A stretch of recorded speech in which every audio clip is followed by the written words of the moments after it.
ప్రపంచ వార్తల సమాహారం వరల్డ్ న్యూస్ ఇప్పుడు చూద్దాం.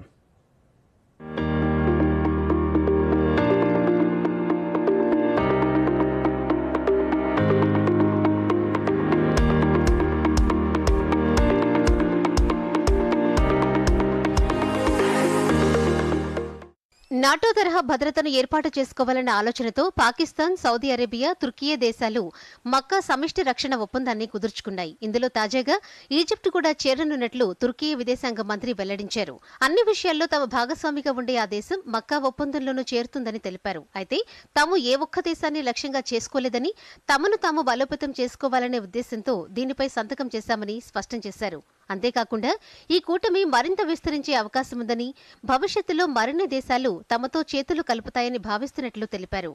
పశ్చిమాసియాలో శాశ్వత శాంతి స్థిరత్వాన్ని తీసుకురావడంలో ఇది కీలక ముందడుగు అని తుర్కీ విదేశాంగ మంత్రి పేర్కొన్నారు. రష్యాను ఆ దేశం నుంచి పెట్రోలియం ఉత్పత్తుల్ని కొంటున్న దేశాలపై ఆంక్షలు విధించేలా రూపొందించిన బిల్లుకు అమెరికా సెనెట్ ఆమోదం తెలిపింది. రష్యా నుంచి భారత్, చైనా వంటి దేశాలు ఇంధనాన్ని కొనుగోలు చేస్తున్నందువల్ల పరోక్షంగా ఉక్రెయిన్పై యుద్ధానికి అవి సాయపడుతున్నట్లేనని భావిస్తూ ఈ బిల్లును ప్రవేశపెట్టింది. రష్యా నుంచి చమురు, గ్యాస్ దిగుమతి చేసుకుంటున్న అగ్రశ్రేణి 5 దేశాలపై 100% టారిఫ్లు విధించేందుకు అధ్యక్షుడు ట్రంప్కు ఈ బిల్లు అధికారమిస్తుంది. చైనా, భారత్, అజర్బైజాన్, హంగరీ, స్లోవేకియాలు ఈ 5 దేశాలు కాగా, ఇరాన్ ఇంధన రంగంలో పెట్టుబడులు పెట్టే కంపెనీలపై ఆంక్షలు విధించే చట్టాన్ని పొడిగించడం తాజా బిల్లు ఉద్దేశాల్లో ఒకటి. దీనిపై ప్రతినిధుల సభ ఈ నెల 31న నిర్ణయం తీసుకుంటుంది.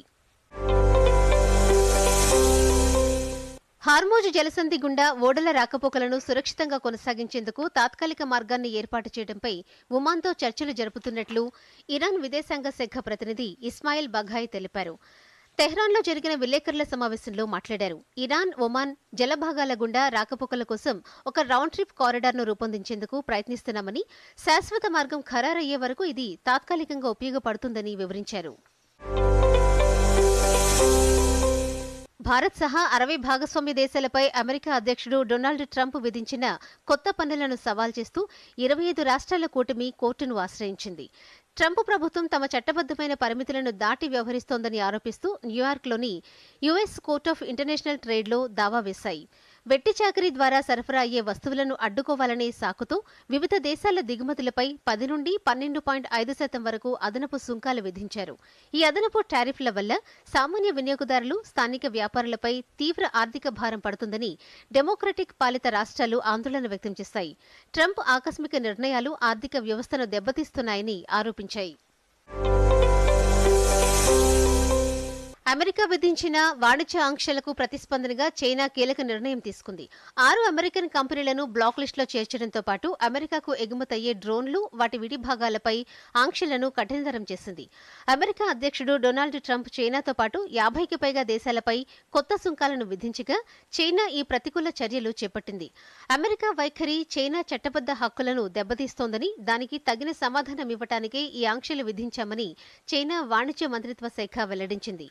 జిన్జియాంగ్ ప్రాంతంలో అక్రమ ఆంక్షలకు సహకరించినందుకే ఆ 6 అమెరికా సంస్థలపై నిషేధం విధించినట్లు స్పష్టం చేసింది. అంతేకాకుండా ఆఫీస్ ప్రింటర్లు, కాపీయర్ల దిగుమతులపై జాతీయ భద్రతా తనిఖీలను ప్రారంభించింది. ఉక్రెయిన్పై యుద్ధానికి మద్దతుగా తమ సైన్యాన్ని రష్యాకు పంపినట్లు ఉత్తర కొరియా ఇప్పటికే వెల్లడించింది. తాజాగా ఆ దేశం నుంచి మాస్కోకు 50,000 మంది సైనికులను పంపటానికి సన్నాహాలు చేస్తున్నారని ఉక్రెయిన్ అధ్యక్షుడు జెలెన్స్కీ ఆరోపించారు. మొదట్లో వందల సంఖ్యలో యుద్ధంలో పాల్గొన్న కిమ్ సేనలు ప్రస్తుతం వేల సంఖ్యలో కనిపిస్తున్నారన్నారు. దాడుల్లో పాల్గొంటూనే వారు యుద్ధ తంత్రాలను అధ్యయనం చేస్తున్నారని, ఇది ఇలాగే కొనసాగితే ఇతర ఆసియా దేశాలకు కూడా ముప్పు వాటిల్లే అవకాశముందని జెలెన్స్కీ హెచ్చరించారు. వారు రష్యా ఆధ్వర్యంలో ఆధునిక యుద్ధంలో శిక్షణ పొందుతున్నారని తెలిపారు. Bureau report, Doordarshan news.